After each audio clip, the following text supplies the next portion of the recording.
wore off sweater. Well, I should have left the bag. Found a bunch Do you too. want me to go find the bag? No. You sure? I know, I look around. You got your arms full this morning.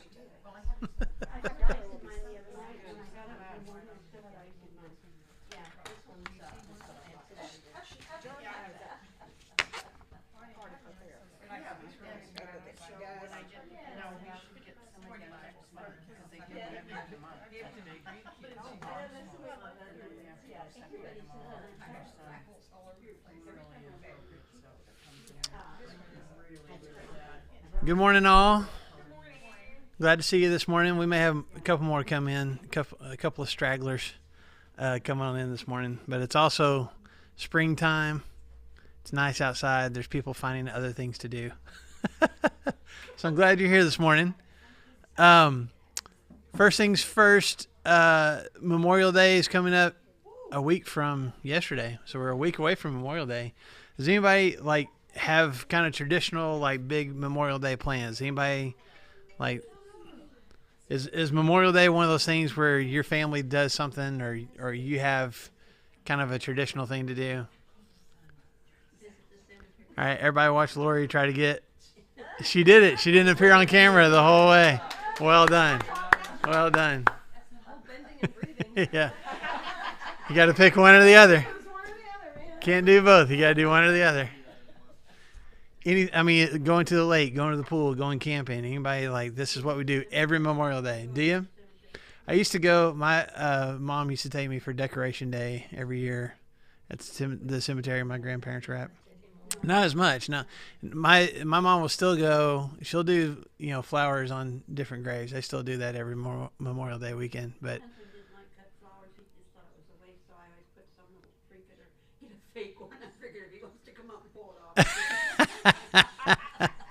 so funny. Yeah, that's right. That's right. Yeah. Man, they had it's out in the middle of nowhere. Well, you might know. Do you know where Ball Hill is? Outside of Russellville? No, Ball Hill. Okay. Anyway, it's outside of Russellville.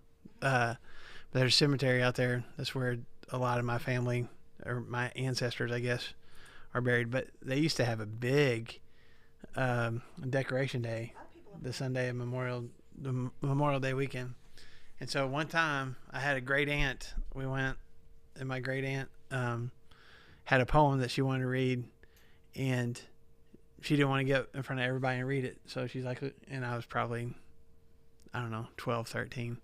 And she's like, will you get up and read this? And there's probably 40 people there, I was like, okay. So I got up and read the poem. And, of course, everybody's like, oh, you did so good. Well, then from then on, all the way, through high school, I would get, or either I or my mom would get a phone call and is Marshall going to do something for Memorial Day? So I would have to come up, I'd read a scripture. I had to do something for Decoration Day. So, I want to say something. My daughter works at Hormel, and it's off of Central. Mm-hmm. And she didn't know it, and I found this out, so I had told her she had to. There are 2 gravestones back right behind her office. It used to be in the country. Mm-hmm. There's 2 gravestones there. Just 2? Just 2. And there's nothing that says this is a cemetery or anything like that? No, evidently it was an old farm, that Sun Center. Yeah, yeah. And it must have been a farm cemetery. Interesting. She didn't believe me at first, and then she called back. She said, I asked at office. You're right, Mom. Yeah. Yeah. I'm not wrong all the time. Yeah. That's interesting.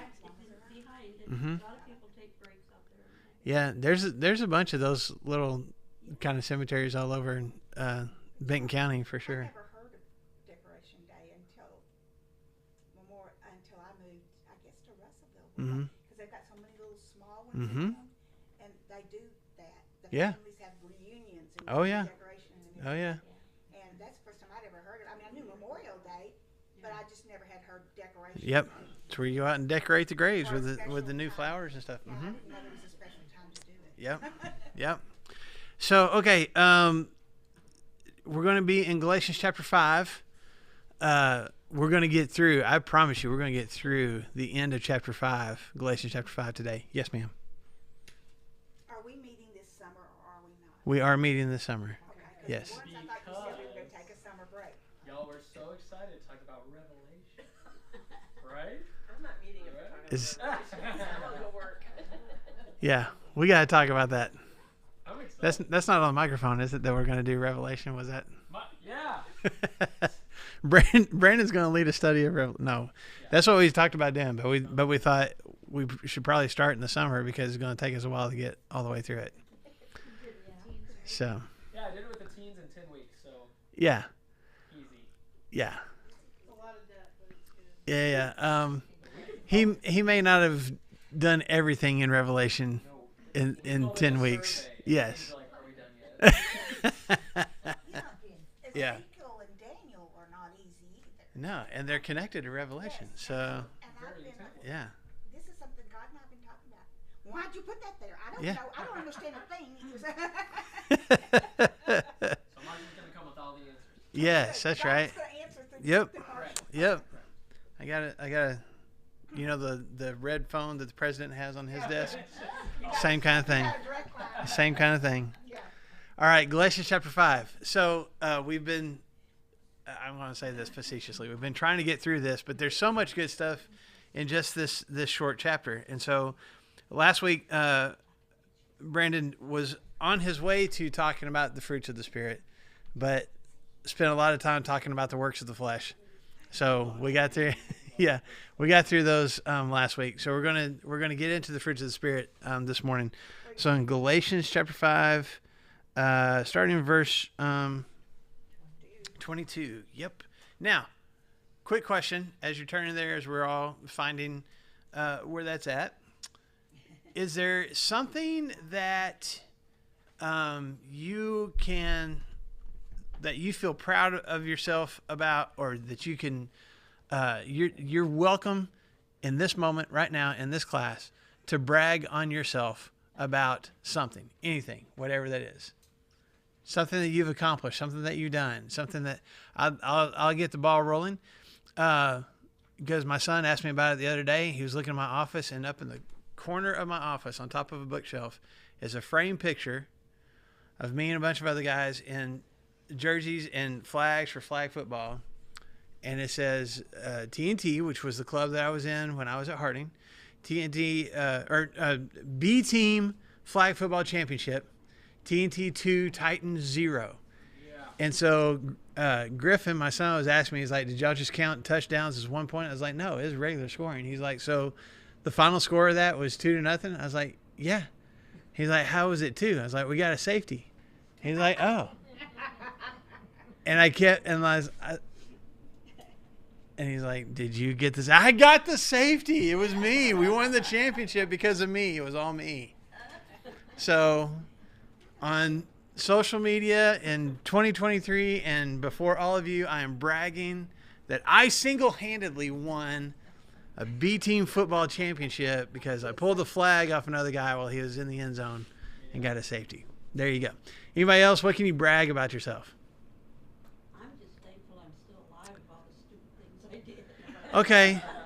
All right. So there's, yeah, I guess you could brag about that. You're still living. Okay. Came close But to what's something you've accomplished? What's something, awards? I mean, something that you won, anything. I went back to college as a non-traditional student with Uh-huh. children at home Uh-huh. and graduated with honors.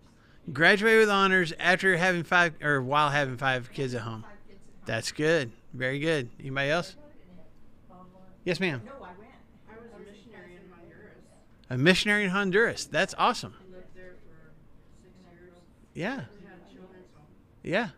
You were the director of it, weren't you? Yeah. Starter of it. Yeah, that's right. The children's home that you had. Come on in. Anybody else? What can you brag on? Anything. I was an artist, but I'm still an artist, I guess, but I don't do it. Uh-huh. But I entered a painting in a art show in Springdale. Uh-huh. Probably like 30 years ago. Yeah? A long time ago. Yeah. And I won first place. First place in an art show in Springdale. Very good. I started to say, do you still have it, I don't, like that particular thing? Is it like hanging up in your house? well, it's sitting on my coffee bar in the kitchen. It's just propped up against the wall. Okay. It looks good there. Yeah. Was it a painting? It's a painting. Yeah. It's a still life. Wow. Of fruit. Very good. A still life of fruit, and we're talking about fruit of the Spirit. Huh? Huh? Oh boy.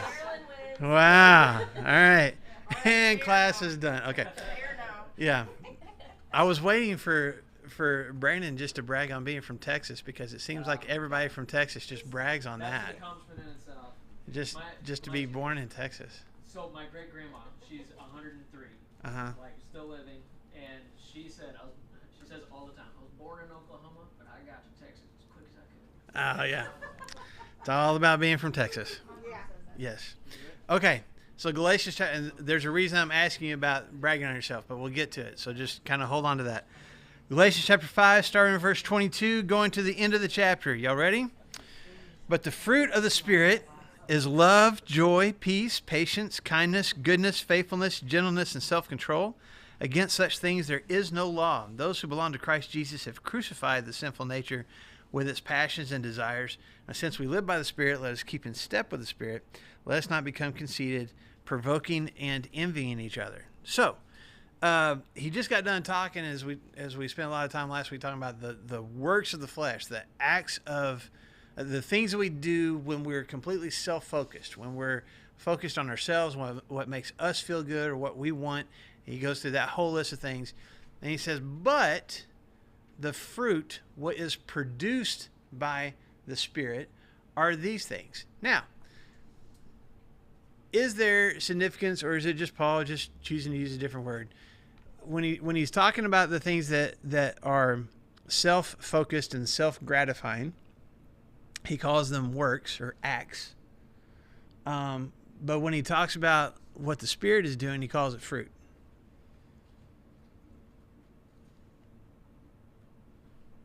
Or are those just, seemingly similar words, and he just chose to use a different word? But he doesn't call them fruits, he calls it fruit. Right. Singular. Right. All those things. But if we're doing the fruit of the Spirit, we're doing what God wants us to do, how God wants us to live. Mm-hmm. Versus the other things are acts. You have to physically, mentally do those. Right. So there is a difference in that the ones that he just got done talking about are like actions. These are things that I'm doing, and the fruit is something that, honestly, the Spirit is producing. And I think the fruits come from the heart, Mm-hmm. and the other, like it says, they're of the flesh. Right. Okay. Anybody else? Makes it more fun for the kids to work. And it's all about teaching the kids. If we can, kids like fruit, and that makes it easier to. Kids don't like acts. Yeah. Just yesterday. Yes. I saw a trunk or treat trunk that was done up. Fruits of the Spirit. Mm-hmm. Fruit of the Spirit as a trunk or treat. So if anybody needs that idea, here in a few months in October, decorate your trunk with the fruit of the Spirit. Fruit is sweet. Mm-hmm. Something that you enjoy. It's Mhm. not like Brussels sprouts. Yeah. You know, something like Yeah. He didn't say vegetables, he said fruit. Yeah. Fruit is sweet. Yeah. I think you're right. It's sweet. It's something good. You like it. It produces good things. Yeah. It's healthy for you. Well, even in the garden, he was, with the trees and all, it was the fruit. If you eat of the fruit of, Mhm. fruit's just his way of saying good. Well, not good stuff, because that was not. It would have been good if it had been done, if they'd done as he wanted. Yes. Yes. But it's always Right. It's good. Exactly. So I think let's put our finger here in Galatians chapter 5 for just a second and go back to the Gospels, to the book of John. So Matthew, Mark, Luke, and John talk about Jesus' life, right? John spends more time talking about Jesus' conversation with his disciples the night before he was arrested, or the night, I guess, that he was arrested, the night before he was crucified, than any of the other gospel writers. And in John chapter 15, Jesus says this in verses 4 and 5. Remain in me, and I will remain in you. No branch can bear fruit by itself. It must remain in the vine. Neither can you bear fruit unless you remain in me. I am the vine, you are the branches. If a man remains in me and I in him, he will bear much fruit. But apart from me, you can do nothing. Now, this isn't Paul's words. This is Jesus' words. And John is the one writing Jesus' words. But I think there's a little bit of a connection here. Okay? Because Jesus is telling his disciples, and in essence telling us, you have to stay connected to me. A vine, he's calling himself a vine with a whole bunch of branches going out. We're all these different branches. But if you cut the branch off from the vine, what's going to happen? It's going to die. Okay? You stay connected to me. And if you stay connected to me, what's going to happen? You're going to produce fruit. Separate from me, you can't produce fruit. You can't produce these good things in your life. Now then, Paul says here in Galatians 5, here's the fruit that's produced through the Spirit. And I think those two things are connected. If I'm connected to Jesus, I have the Spirit living in me and producing these things in my life. And that sounded a whole lot better than the way I was reading it. That guy's got a much better voice than I do. It produces those things in my life and empowers me to produce those things out of my life into the lives of others. Does that make sense? I think that's why these acts of the flesh are all about me. But the fruit of the Spirit is what is produced in my life and out of my life. Because I'm connected to the vine and because I have the Spirit living in me. Does that make sense? Yes, ma'am. Like when we have those things in our life and we get around people that don't, they kind of like, I really want what you've got. Yeah, hopefully so. And so we should be projecting those fruit. Yeah. Or that fruit. Yeah.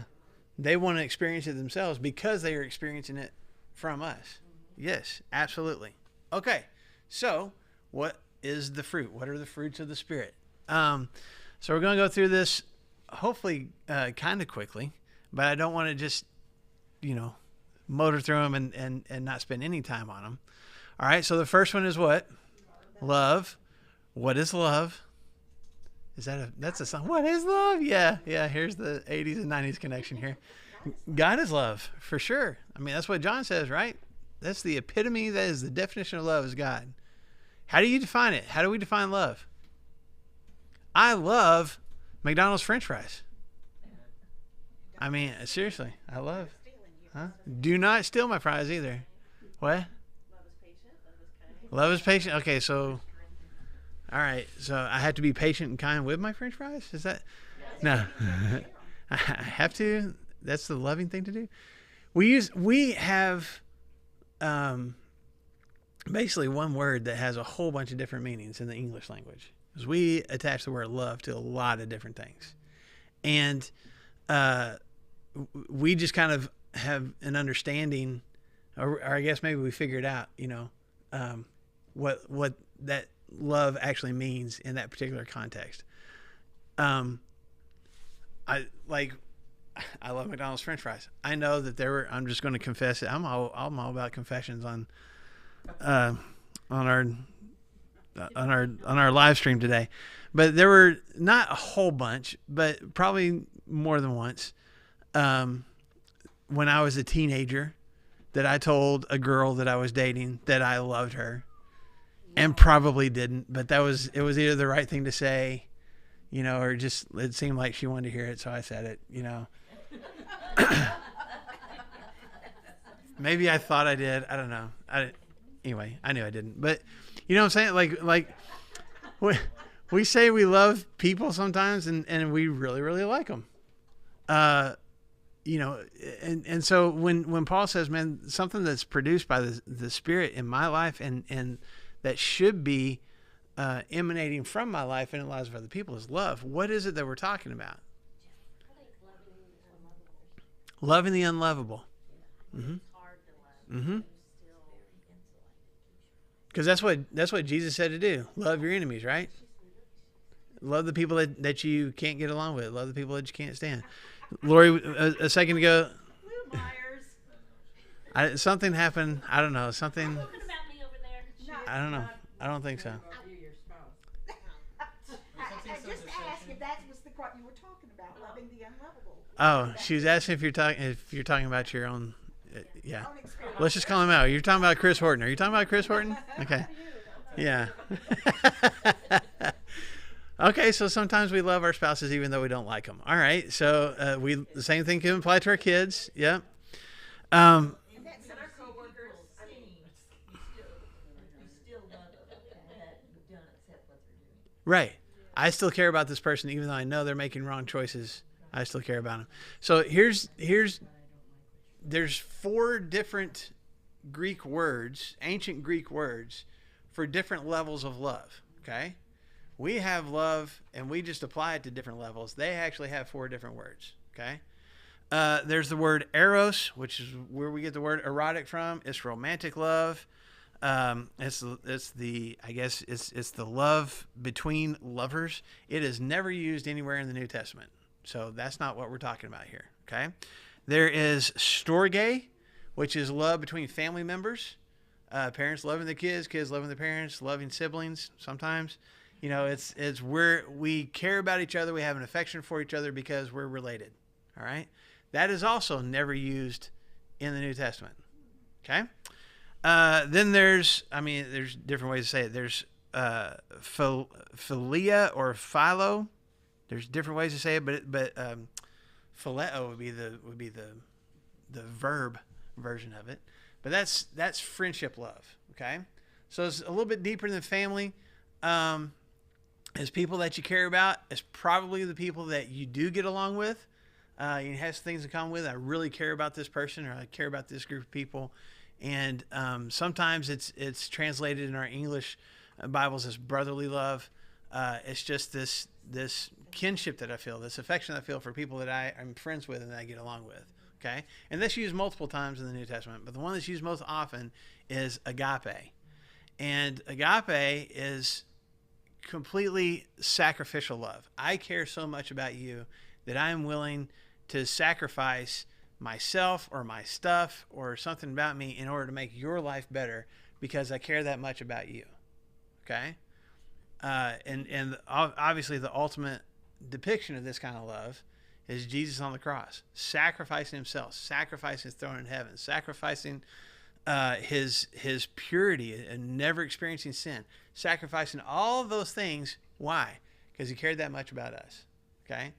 And that is the word that Paul uses here. That is the kind of love that, first of all, I get to experience when I'm connected to the vine, when I have a relationship with Jesus, and also when I have the Spirit living in me.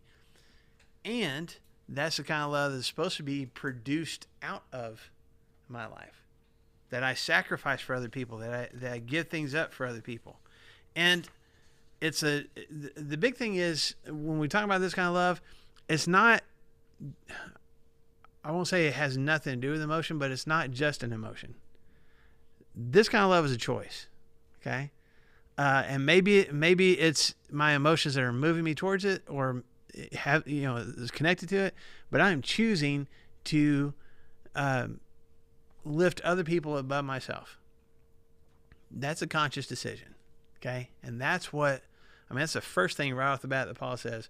When you have the Spirit in your life, when you are living by the Spirit, as we've already mentioned in this chapter, this is what happens. You experience that love from God, and you produce that kind of love. You show that kind of love to other people. Does that make sense? Okay. The next one is what? Joy. The Greek word for this is similar to the word for grace. They have a similar, they have the same root. And so this is joy. This isn't just somebody told me a joke and I'm laughing at it. Okay. This is a recognition that I've been blessed, and I am choosing to be glad because of the blessings I have in my life. Now, do I have bad things in my life too? Sure. But I'm choosing not to focus on the bad. I'm focusing on the blessings. And I am trying to be a blessing in the lives of other people and be a source of gladness and joy for them, where they are glad that we are connected. Does that make sense? Okay? So it's a joy that's connected to grace. I have received grace, and I am trying to show grace to other people because of the joy that I'm experiencing, because of the grace I've received. You with me? Questions about that? Okay. Go ahead. Thinking with with love, joy, and then we're gonna get to peace and stuff too. Mm-hmm. It's because you're connecting it to with love, like that's who God is, Mm-hmm. and then this joy, like it says in the Psalms that the joy of the Lord Will be my is strength. your Mm-hmm. And it's like, well, why do I need strength, and why is the joy of the Lord becoming? So it's like from those three things, right, and then the rest of it too. It's like the acts of the flesh, like it's all me centered. But then once you dive into the fruit of the Spirit, it's like, well, I am loving because I know I'm drawing from the love of the vine. And I understand joy because I'm drawing from the joy of the Lord giving me strength. Yeah. And peace that surpasses all understanding. I'm grabbing a hold of that, and that's becoming a part of me and producing that. Yeah, and I Instead produce of that just in the like lives of other people. Me just going out and doing me. Right. I'm just connecting to I'm not, yes, I'm not having to try to figure out how to do this on my own. I'm experiencing it because I'm connected to the vine, and because I have the Spirit living in me. Those things, I'm being filled with those things. I mean, this is the way plants work, right? They get from whatever the trunk of the tree gets all the nutrients and sends it out to the branches. That sounds right, doesn't it? I know that's a really rudimentary definition of science. But I mean, that's what's happening. I'm connected to the vine. I'm connected to Jesus, and I have the Spirit living in me. So I am experiencing those things. I'm being filled with those things so that I can pour those things in the lives of other people. That's what we're talking about here. Okay. So the next one being peace. I thought this was interesting. I know I'm giving you a lot of Greek words today, but the Greek word for peace, it comes from, the verb of this noun. So like to have peace or to produce peace comes from the word that means to tie things together into a whole. So you got these different pieces and you kind of get them all together and tie a bow around it, and everything is complete and it's whole. And I thought that was an interesting word to use to describe and to define peace. How does that make sense as far as that visual, as far as peace is concerned? Our lives are balanced, so when we're balanced, everything is together for more peace. Yeah. Yeah, for sure. It's a calmness that comes because everything is as it should be. Now, again, is everything in our lives always as it should be? No. So how do we find peace? How do we feel like everything is tied together when everything seems to be falling apart? Because we know God. Okay? Because And we know that ultimately He is in control. So no matter how bad it seems at the time, He's been there ahead of us and He has it all planned out. We're Mhm. okay. yeah, God's in control. He's going to take care of us. My peace anyway. Mm-hmm. Yes, ma'am. I was just thinking too, sometimes we get so focused on our world here. This is so temporary compared to eternity. Yeah. And I guess that's what I gravitate to. Like sometimes it's hard here, but the end result, I'm going to spend way more time in eternity than I am here. Yeah. And there's just peace in knowing that I just gotta like, I mean, some days I just gotta stay alive. I just gotta like fulfill my plan and get through Yeah. it so that, Yeah. Problems here are temporary. Even though they are sometimes long lasting, they are still temporary. Yeah. I think it's reassuring to me that in the middle of things seemingly falling apart because of stress, because of problems, because of whatever, that I don't have to feel like I'm just shattering. That I'm still, I'm not necessarily glued together, but I'm in the bundle and I'm tied up. Like I'm not completely falling apart, and I can reside in that. And what is it that's keeping me tied together? It's God. It's experiencing this presence, the Spirit's presence in my life. That's what gives me peace, right? And we talked in our, You don't sometimes feel like I'm falling apart. and it's okay to feel that. Okay. Yes, But yeah. yes. I'm not saying that we shouldn't ever. Because I felt like I'm falling apart. Absolutely. Absolutely. Even when I But no, I think we do get broken sometimes. I think we do feel stressful and feel like things are falling apart, and that's when we have to reach for peace. That's when we have to like, okay, God, tie me back together. Like let's work on fixing this. But it's not just about me. Because if the Spirit is in my life, I'm experiencing that peace, but what am I called to do? Produce that in the lives of other people so I can be a peacemaker. Not just about resolving conflict, but when I see someone else who seems to be breaking apart right now, how can I produce peace in their life? How can I help hold them together? And maybe that's just an arm around the shoulder. Maybe that's prayer. Maybe that's, here, let me take some of these burdens for you. Whatever that is, I see that you're breaking up, and I want to help hold the pieces together until you got it. You know? It's not just about what I'm receiving. It's producing those things in the lives of others. Okay? Love, joy, peace, patience. Does anybody have another word there? Forbearance. I like patience better because forbearance sounds really churchy. Long suffering. Okay? Which is probably closer to the actual literal Greek word, because the Greek word here is a combination of two Greek words. The word is macrothemia. Macros means long, and themia, I'm not saying that right, but themia means passion or anger. So it literally means I take a long time to get angry. So you've heard the word short-tempered.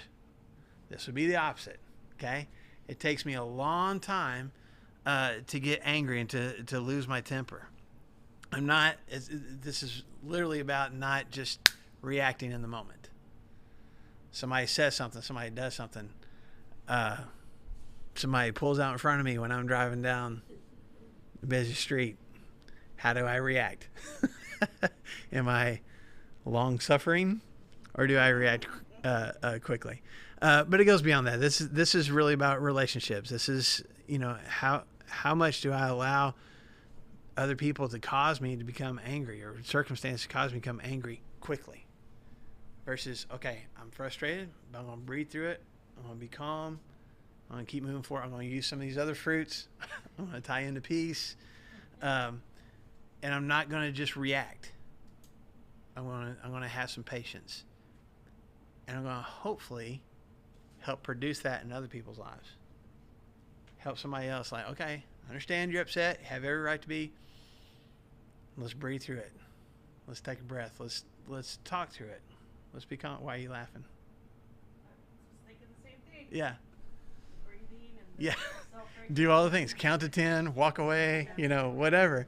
I'm thinking of my daughter. Yeah. It does that to me. But it's different circumstances for everybody, right? There's stuff that gets a reaction out of me that doesn't other people, and vice versa. Well, I was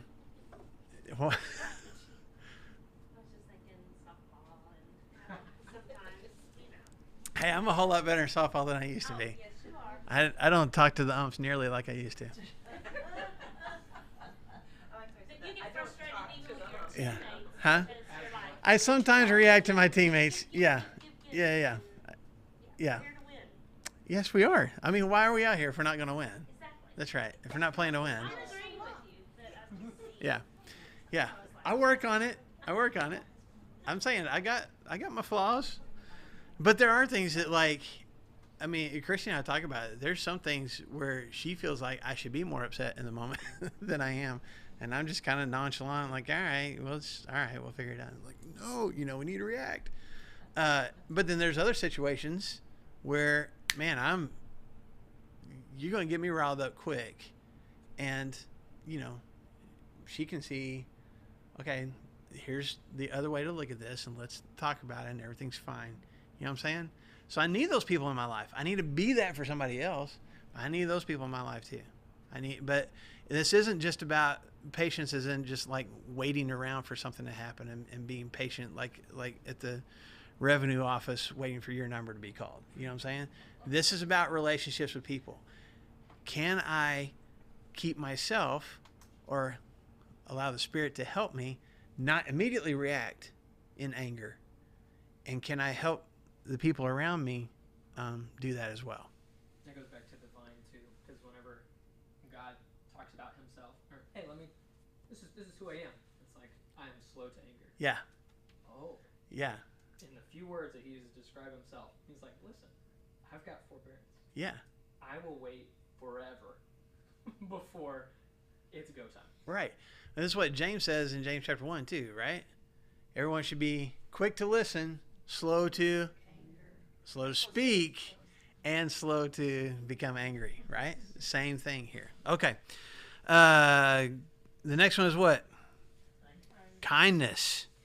Literally, this word means usefulness. It's about just meeting people's needs. I see somebody that has a need, and I'm going to do something about it. Okay? Because I've experienced that, and I'm going to do that for somebody else. God does that for me. I'm going to do that for other people. It's really connected really closely to the next word, which is goodness. And that comes from being something that is like, just inherently good. I mean, it's hard to define good versus bad. You know it when you see it, but it's not necessarily easy to define. But I am a good person. It's a person with noble character. But it's about being good, or doing good things, again, to benefit somebody else. And that's why it's closely connected with the kindness. All right. I am now good because I have been forgiven of my sins. I have good things in my life from my good God. I have this good spirit that's producing good things in my life, and I'm going to try to be good to other people. I'm going to be kind to them. And when I see a need, I'm going to do something, if I can, I'm going to do something about it. I'm going to try to help that need because of the good that's in me. Okay? And then the next one is faithfulness. Anybody got a different word? Everybody's got faithfulness? Okay. I mean, it's the word that is the same as faith. I mean, it gets talked about a lot in the New Testament. And what this really boils down to, I mean, the Greek word means it's something that I'm convicted, I am convinced is true. That's what faith is really all about. And in Hebrews chapter 11, when the author of Hebrews defines faith and says faith is the substance of what we hope for, the evidence of what we don't see. I don't see it. I can't mathematically necessarily prove it, but I know it's real. Okay? That's what faith is. And so I think there's a couple parts of this. There's faithfulness in that it's my faith and my trust in God, and that the promises of God are true, and the things that I'm experiencing from being connected to Him and having His Spirit in my life, those things are real. This isn't fake. This isn't pretend. This isn't made up. I'm convicted that those things are really true in my life, and I want to demonstrate and maybe even talk about that faith with other people. But I want to produce faith in their lives. I want other people to be convinced that my God is real and my God is true. And those promises that He has are true. How do I do that? How do I produce faith? How do I help someone else experience faith? By your example. By what? Your example. By my example. By the way I live. Mm-hmm. I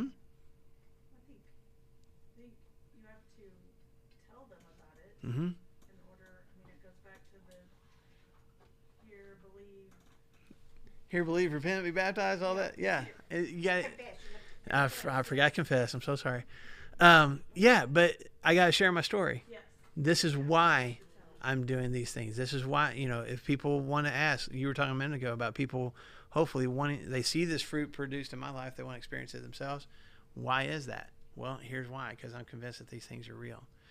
I think it's also about, this isn't just about faith in God, this is about people being able to have faith in me. People can trust me. People can be convinced that when whatever I share with them is the truth, and when I give them my word, I'm going to do this for you, I actually do those things. When you share something with me, that's going to stay with me. I'm not going to gossip about it. Like, I'm a faithful person because I'm connected to a faithful God. Does that make sense? So it all comes back to relationships.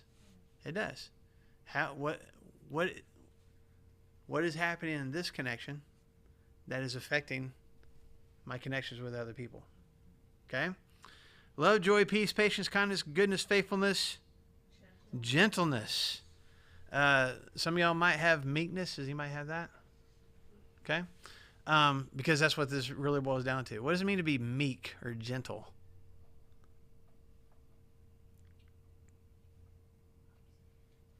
Shy. It seems like it, right? Kind of shy. Shy. Yeah. Not quick to brag on yourself, or not quick to draw attention to yourself. It's all about others. You know, Okay. like Jesus was meek in that, and he was talking about himself and about God, but he didn't say, "Hey, look at me! I performed all these miracles." Right. You know, or, "Hey, look at me! I've been, you know." Okay. So not bragging on yourself, not making it about you. Okay. I think how you have to, even with a newborn baby, you have to be so gentle. Mm-hmm. I mean, it's automatic to be gentle Yeah. with a newborn baby. Yeah. Some of y'all know, but not everybody in this room knows a guy named Tom Williams. He goes to church. He lives in Rogers. He goes to church over at Southside. Probably one of the just toughest men I've ever met in my life. Just naturally tough, born and raised on a farm. Just like when you shake his hands, you're probably going to come away with scratches because there's so many calluses and scars and stuff on his hand, and just strong and tough. And I had this visual because part of it was when I first moved to Rogers.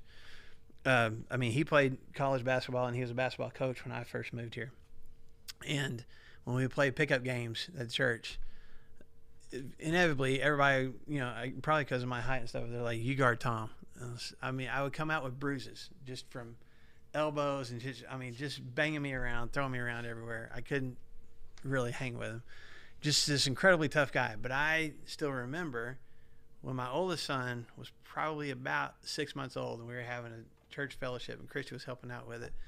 And I was over here doing something and I look across our big gym and she was doing something and I was like, well, somebody's got to have the baby. I don't know where the baby is. And I look and here's Tom Williams, who is the just giant hands, rough and tough. And he's walking around with our little 6-month-old boy on his shoulder, just patting and rubbing, kind of like what you're talking about, Sherry, you know. It's that strength, but it's under control. It's dude, what'd you say? Like harnessed. Yeah, it's harnessed in. Strength under control. Strength under control is meekness and gentleness, and that's what's being talked about here. I'll give you maybe even a better example of it. Go back over to John again. We were in chapter 15. Back up a little bit to chapter 13.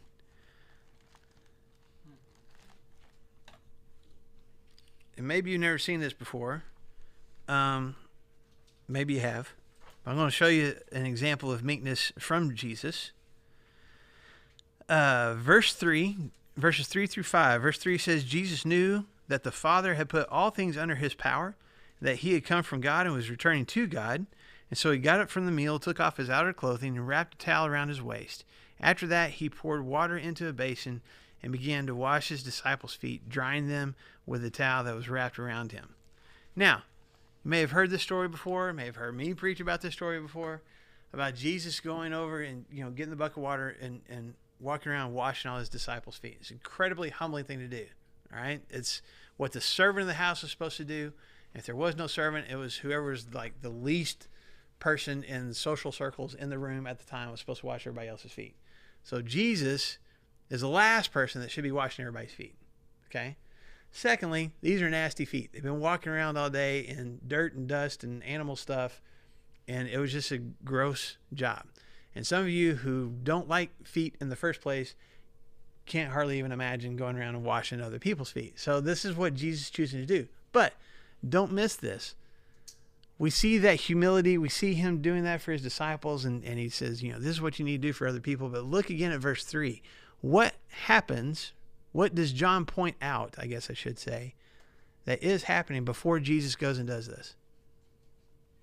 He is all powerful. Of what? Of the entire universe. Like, do y'all remember the cartoon version of Aladdin, the Disney movie Aladdin? Yes.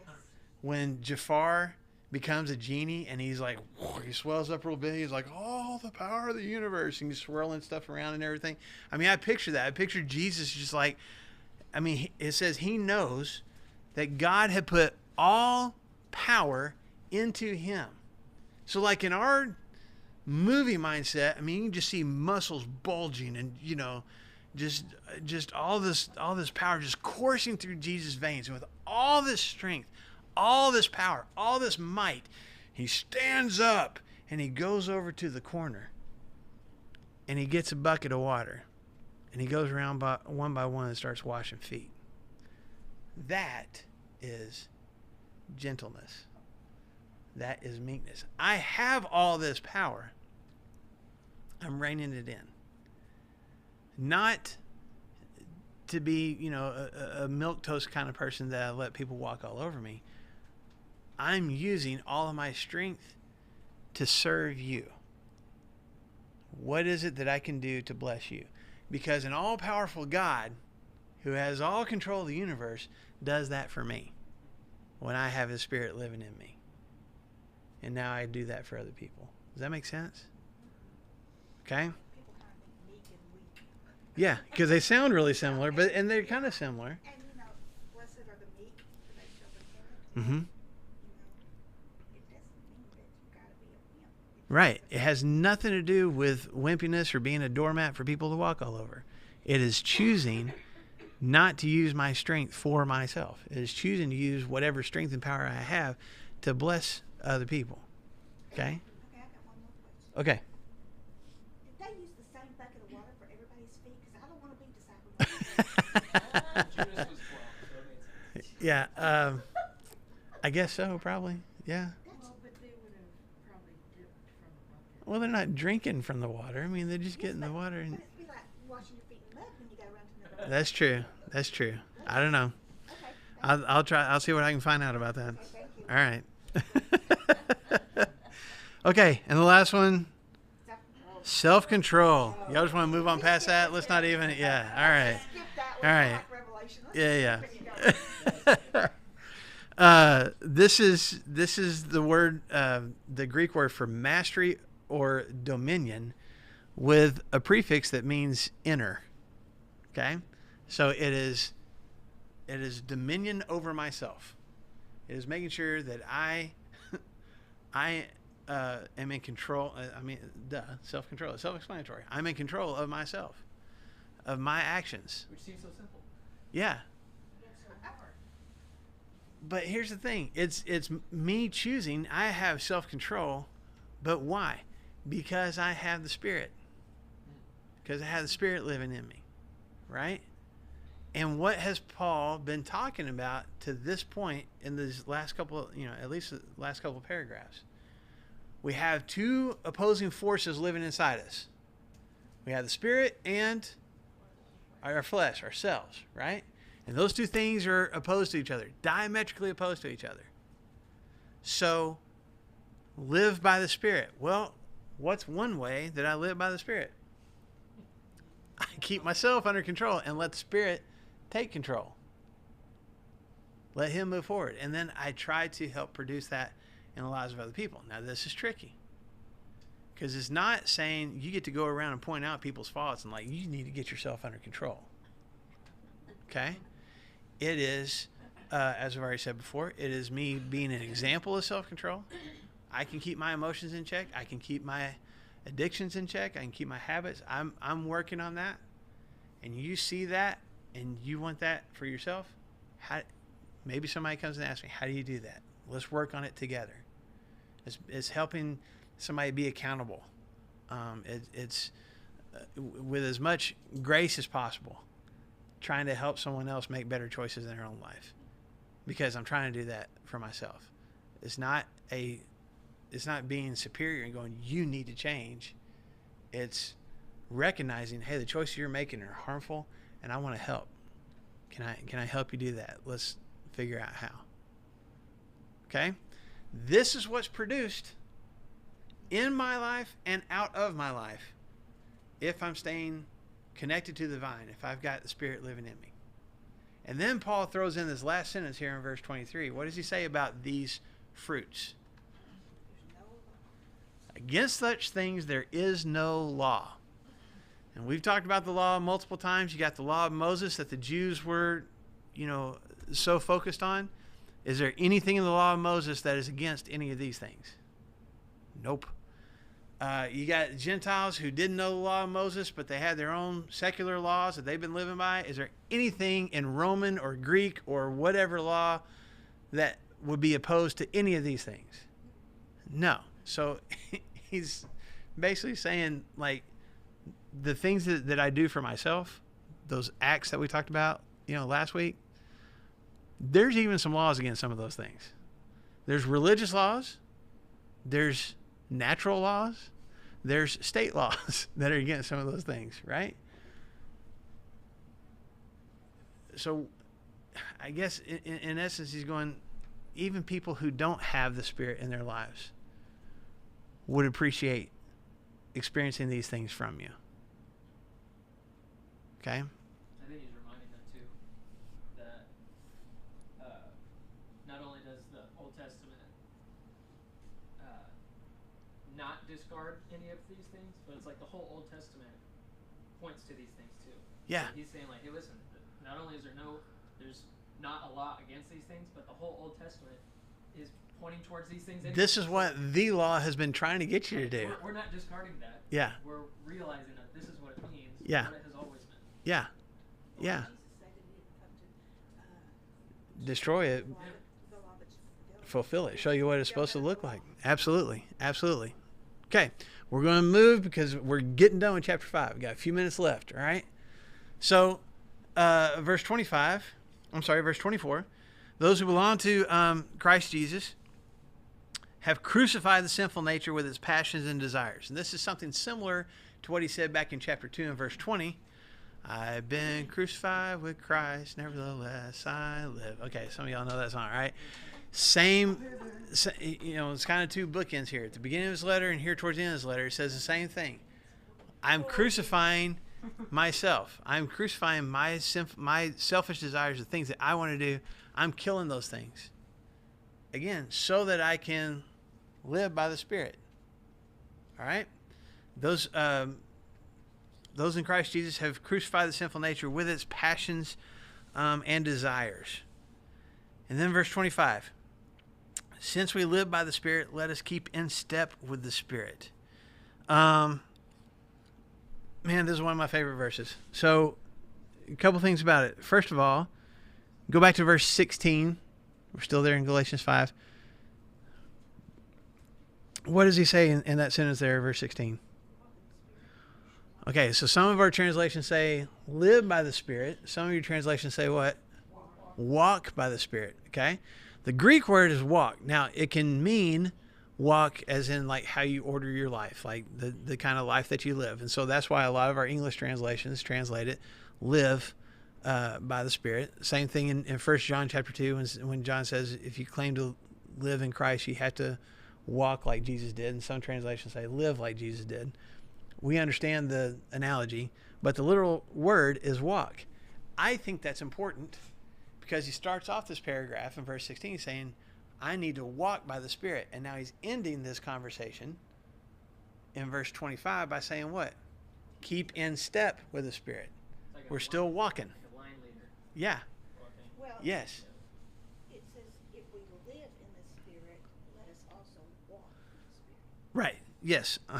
Since we live by the Spirit, let us keep in step with the Spirit. Okay. So I'm sorry. Yes. And that word again is since we walk by the Spirit. So he's using this walk analogy. Let's walk in the Spirit. And here's what it looks like when we're not walking with the Spirit. Here's all these acts of the flesh. Here's what it looks like when we walk with the Spirit. Here's the fruit that's produced.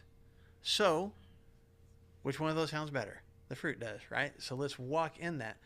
But this thing in step with, I love the way that Paul words that.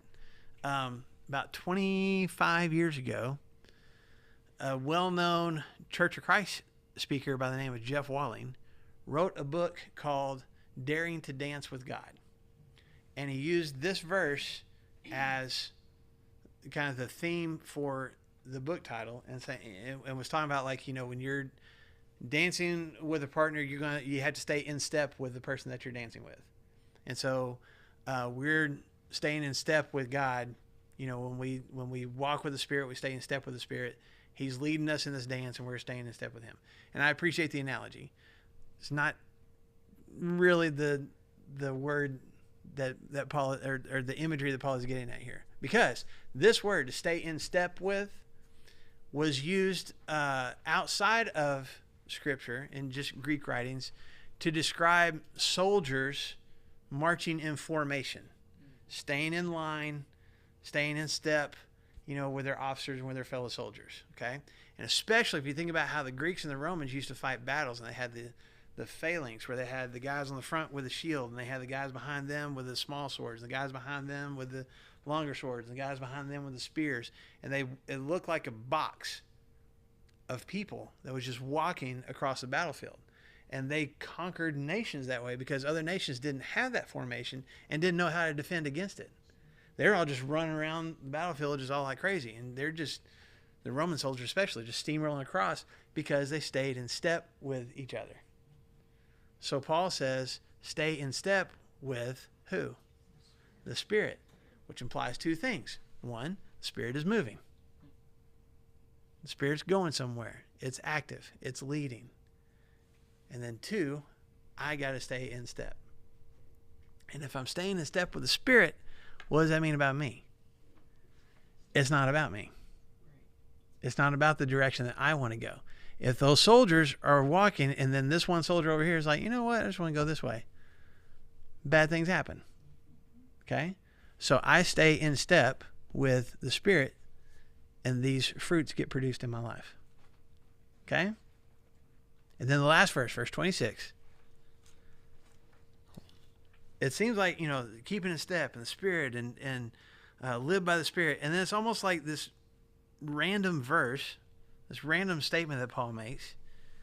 Let's not become conceited, provoking and envying each other. Like, we're just talking about staying in step, and we're talking about fruits, and It's like you forgot to put that in there. you know what else? Let's not become conceited. So, go ahead. Could that not go at the beginning of chapter 6? Oh, it could. It could springboard us into chapter 6, which we'll talk about next week, which is bearing each other's burdens. Okay? But I want to break this down just a little bit. The word conceited. This is why I was asking you guys at the beginning what you could brag about yourselves about. Okay? Because this is another combination word in Greek language. It's kenodoxis, and kenos means empty, and doxa means glory. So this word literally means empty glory. It is, as I saw one guy write it, it is bragging when there is nothing to brag about. Okay? Huh? Right, we know those people. I know lots of people like that. No one in the mirror, but I know, but bragging when there's nothing to brag about. Bragging about something that we do know those people, right? And maybe we've been those people before. I know I have. I'll confess. It's been me before. When you're like bragging about something like, man, I did this, and everybody else is going, and so what? I see it a lot of times nowadays in college football, or definitely in the NFL, when somebody makes a tackle and they get up and they're doing all, dancing stuff. I'm like, he got a first down. Good tackle. Way to do what you were supposed to do. Way to do what you were literally paid millions of dollars to do. Awesome. Yeah. But it's bragging when there's nothing to brag about. So he says, don't become that guy. Don't brag when there's nothing to brag about. After you just got done talking about these fruits of the Spirit and keeping in step with the Spirit. What do those things have to do with each other? Yes, ma'am. I'm thinking, could it not mean don't become conceited because you're doing these things, like because you are putting the fruit or producing the fruit. Mm-hmm. Don't become proud of yourself because of that. Mm-hmm. Don't compare yourself to others because hey, I am. Well, let's take the one that is obviously me. In self-control. Can we all tell I've got good self-control? So, it's, to me, he's saying, you're doing what you're supposed to be doing, like the football player. Yeah. This is what you should be producing. But don't be So bragging don't be about it. bragging about it. Mm-hmm. Don't go around saying, I'm better than you because I did this, this, and this. Or even just saying, hey, look at me, I did this, this, and this. Right. Very good. So, well, what's the, yes, ma'am, go ahead. I was going to say, too, it's also giving yourself the credit for what you're doing. And it's not, it's the Spirit yeah, is that's moving good, you. Conceited about it. It's like, well, I've done, and you haven't. And I don't even strive to be these things. I strive for closeness with God, because when I'm close with the Spirit, those things come naturally. Yeah, When hopefully I'm so. honest. Yeah. Because my kids, they've started laughing at me, too, because, two teenagers in the house. It gets crazy. And there's just times when I'm just like, Jesus, you're my firm pound. And I sing it out loud. And they've gotten to the point where they just start singing with me because I'm like, Yeah. I'm bringing it in, bringing Yeah. the Spirit. I'm not saying to myself, calm down. Yeah. I'm saying, Jesus, you come calm me down. Yeah. Yeah. I need your presence right now. I can't do it. Well, let's look at the other two words that he says along with this. Don't become conceited. And what is that conceit? What is that empty bragging, that self-focus? What does that produce? Envying and provoking. Does anybody have another word besides that? Or is it envy and provoking for everybody? I just want to make sure. Okay. Envying and provoking each other. This envy, well, the provoking is basically calling somebody out to a challenge. Like, I'm challenging you. Okay. And then couple that with the envying. This is jealousy at someone else's success. Okay. So it's a little bit different than what we were talking about last week, where I'm envious because I don't want you to have something. This is just, it's not about you having it. I'm just jealous that you've got it. And maybe I've done the same thing. Nobody's noticed me. Or maybe I'm just mad that you get recognition and I don't. Whatever it is, like, things are going good for you and I'm jealous of that. Okay. So combine all that together. Why would people have a sense of entitlement and superiority in the Galatian church? The Jews had that feeling because why? Because they were Jews. We're God's chosen people, and we know the law, and we are doing all the things right. And you Gentiles, I mean, y'all need to get circumcised, and y'all need to start obeying the law because so that you can be as good as us. Okay. And then he's gone through this whole thing like we're not under the law anymore. We're set free. And so the Gentiles would be like, you Jews got it all wrong. Like we don't have to do all those things. Matter of fact, we're probably more spiritual than you are because we're not trying to do it all ourselves and live under these checklists and rules and regulations. And what is that going to cause? I mean, again, we've talked about how Paul does this multiple times. Before you can make the argument, Paul's addressing it. Okay? Live by the Spirit. What is going to be the natural tendency for both groups to do? I'm in step with the Spirit. I'm in step with the Spirit more than you are. I'm more, like you were talking about, I'm more loving than you are. I'm more, and maybe even going back to some of these acts, I've seen you commit your acts of debauchery. I've seen you be jealous. I've seen you lose your temper. And it becomes a comparison, right? And I start feeling better about myself and looking down on you when it's got nothing to do with me, or at least it shouldn't. This whole section of Scripture, Paul is going, get your eyes off yourself. This is about the Spirit. This is about opening up yourself to experiencing the Spirit's presence in your life that I know a lot of y'all went through with Christy a couple weeks ago, what that looks like. And allowing the Spirit to produce those things out of your life into the lives of other people. Not so that you can brag and go, look how awesome I am and all the good things I'm doing for other people. Or at least look how more in tune to the Spirit I am than you are. I'm a bigger branch on this vine than you are. Because again, that makes it all about me. It's the inward focus is the Spirit's presence. The outward focus is I just want to make your life better. I want the Spirit's presence in your life. And the more that I'm focused on me and how good I am and how much better I am, or maybe even how worse I am, the jealousy and the envying, Paul's like, that's got to stop. Y'all are fighting each other and you're provoking each other and you're challenging each other. You're not staying in step. You're not in step with each other, much less with the Spirit. But he does use this as a springboard into what he's going to say next in chapter 6. Because Paul didn't write, okay, chapter 6. And, that's not, he's got a continuous thought going here. Because the next thing that he says in chapter 6 is what? If someone's caught in a sin, do what you can to help. Bear each other's burdens. This is not about you. Get your eyes off yourself. Okay? But we'll talk more about that next week. Glad this was just a problem with the Jews and the Gentiles. For sure. I'm glad this was 2,000 years ago and is not a problem in the church nowadays. It's a good history lesson, but it's nothing nowadays. No. So, okay. I told you we'd get through the end. That's it. We're done. Okay? We will be in chapter 6 next week. According to our schedule that Brandon and I came up with, we'll be done in 2 weeks. It's only one chapter. It's one chapter. Summer, I mean. Yeah. We could. Don't challenge us. We could spend the rest of the summer on Galatians chapter 6. I'm telling you right now. Anyway, we'll be there next week. Thank you guys. Thanks for coming.